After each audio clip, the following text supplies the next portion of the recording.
میں دنیا بھر کے ناظرین کو ایک خوشخبری دے رہا ہوں، حج بدل اگر آپ کروانا چاہتے ہیں تو دعوت اسلامی اب یہ سروس بھی آپ کو پرووائڈ کر رہی ہے۔ مفتی صاحب، حج بدل کس کو کہتے ہیں اور کس کا حج بدل کروایا جا سکتا ہے؟ جن پر حج فرض ہوا اور انہوں نے نہیں کیا،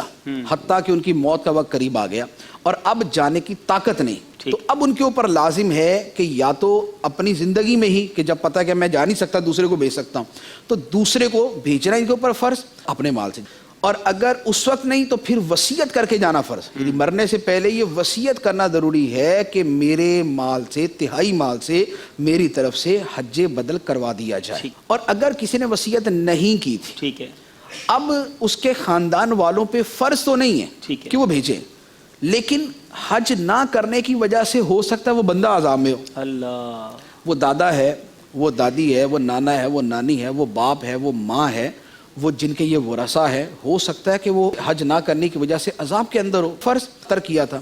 تو اب اولاد ان کی اس تکلیف کو دور کرنے کے لیے، ان کے اس عذاب کو دور کرنے کے لیے اب اپنی طرف سے کسی کو حج کے اوپر بھیجتے۔ ہوتا کیا ہے کہ ہمارے ہاں تو جو خود حج کرنے جاتے ہیں ان کا اپنے بعض اوقات حج نہیں ہوتا، عرفات کے باہر سے بیٹھ کے واپس آ جاتے ہیں۔ بالکل صحیح بات۔ تو حج بدل کے لیے بھیجا جائے تو اسے بھیجا جائے جسے حج کے مسائل آتے ہیں، جس کی تربیت کی کوئی صورت ہو،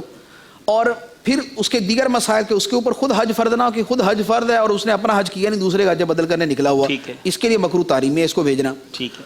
تو